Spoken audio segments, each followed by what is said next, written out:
Hi, Gary here again, and in this video I want to talk about feedback skills.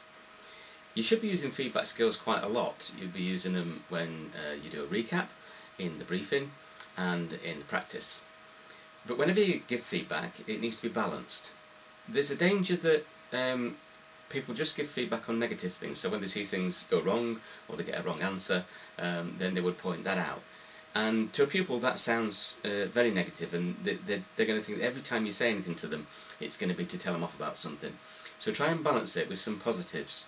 If you do want to talk about something that's gone wrong or they've given a wrong answer to, start off with something positive, then talk about what was wrong with it, the criticism, and then finish off with some more positive at the end. So praise, criticism and praise, or positive, criticism, praise, however you want to look at it. So if you think about questions, if you're asking questions in a recap, then you might get a wrong answer. It might not be totally wrong, but it might not be the answer that you're specifically looking for. So if the pupil gives you an answer that's in the right area, but it's not quite what you wanted, then you can say, well done, that was quite a good answer, but we need to think about this aspect of it as well. So you're not just saying, no, that's wrong, but you're giving them a little bit of positive and then talking about how they could think about the answer a little bit differently.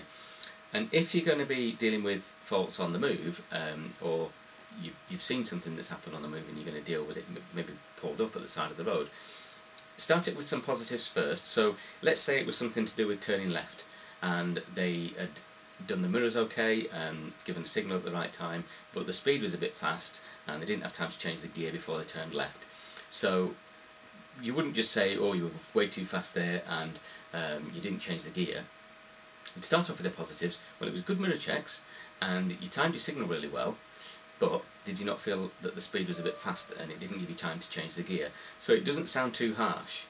And then you could give a bit of positive at the end as well and say, but you did actually manage to turn that corner and afterwards you did check your mirrors in the new road. So there's always something that you can think of that you can put as a bit of positive at the beginning and a bit at the end, just to make it a little bit easier to swallow that criticism in the middle. Think about being specific as well. So when you're talking about things that they've done well, maybe, you wouldn't just say, oh, you did that alright, that was good, or well done for that. You would say exactly what they've done correctly. So you might say, that was a really good mirror check, or really nicely timed signal, so that they know exactly what you're talking about. Because if you just said, that was good, you did that well, they're going to think, well, I'm not too sure which bit of it that they're talking about. And also it's important to give the positive feedback when you see something happen correctly, because the pupil might be driving along thinking, I'm not sure if I've done this right or not, and so they're waiting for you to say something.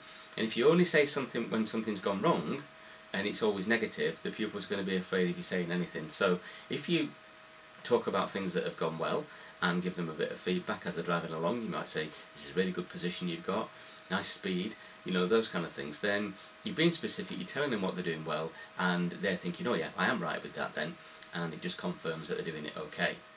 So think of feedback as not just for negative things, not just for things that have gone wrong, but also for things that have gone well. When you're giving the feedback, we need to be honest, empathetic and respectful. HER. Honesty, empathy and respect. So what does that mean? Well, honesty, you've got to be honest with the pupil. You can't tell them they've done something well when it's not been so good. Or the opposite, you can't tell them that they've done poorly when it was actually quite good. So be honest with the pupil. I think the one that people struggle most with there is telling the pupil maybe that they've not progressed as much as you would have hoped in that lesson. Maybe at the end of the lesson when you get a bit of feedback, it's easy to say to the pupil, oh well, you did great with that, and then next week we're going to move on to something else. If they've not done so well, then don't plan to move on to something else. Say that you're going to go back over what they were doing this week, and be honest with it, because you're only creating problems for yourself if you're telling a pupil they've done alright with something. They're going to go away with the impression that they've done it well, but they haven't, and then you've got to try and improve that when they actually already think that they're doing it alright. So be honest with them about what you've seen.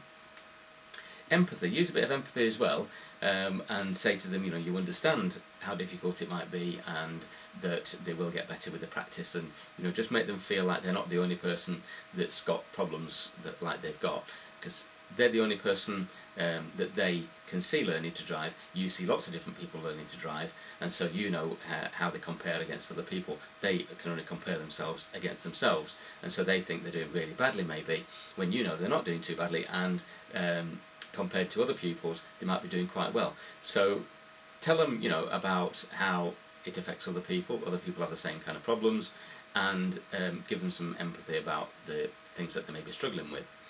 And be respectful as well, you know, don't kind of turn around and laugh at them or say, oh, that was rubbish, wasn't it, and, you know, and be cruel with it. Be respectful with the feedback, and try and balance it like we talked about before. So hopefully that's helped with a little bit of advice on feedback. If you've got any questions or any videos that you'd like me to cover about any subject to do with driving instruction, then please let me know and I'll do that for you. Thanks for listening.